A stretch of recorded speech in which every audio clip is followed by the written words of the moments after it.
Now, given we have an expert here with you in terms of how should young, upcoming, or established curlers, what's some of the tips and tricks that they can do in order to position their personal brand, in order to grow their personal brand, the following, and the sport itself? What are some of the tips and tricks that they can follow in order to succeed and off the field?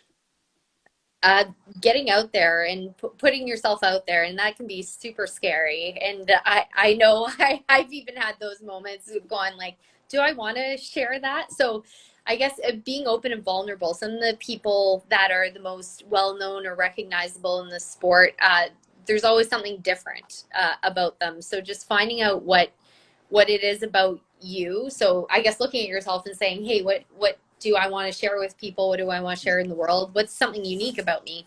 And putting it out there. And I guess I keep using the words putting it out there, but you do have to spend time putting yourself out there into the world.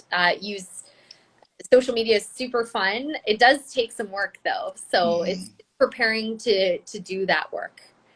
Okay, and I totally agree in terms of making sure your voice is heard and getting the word out there, and as you say, putting yourself out there as in different outlets, different platforms. I think making sure that you position your brand in a way that you wanna be perceived as. And you mentioned earlier, as in it's all about the positivity flowing.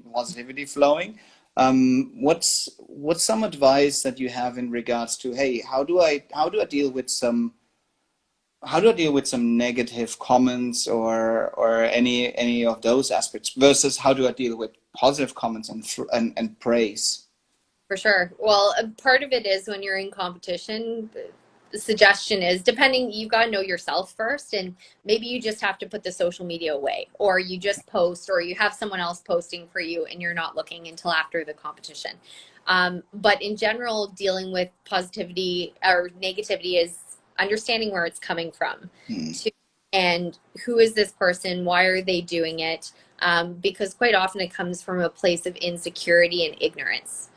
And so it's helping. I know in my job that's huge, because we despite all the positive things I just talked about, and the neat curlers and the players and how exciting the sport is, there is a lot of negativity that comes our way. And I admit it took a while for me to not to be able to deal with it effectively and to not let it affect me personally, especially when they're talking about sport I'm so passionate about, and in some case my friends who I'm trying to promote to the world. And so it's taking everything with a grain of salt and just letting it roll off your back, which is way easier said than done.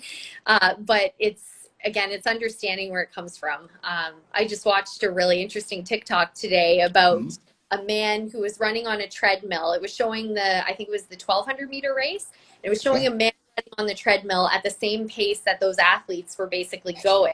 And this guy looks like he's full out sprinting on the treadmill, but on the TV, it looks like they're just kind of casually jogging. But it's like, that's one of those moments where it's like, wow, you really don't understand what's going on out there.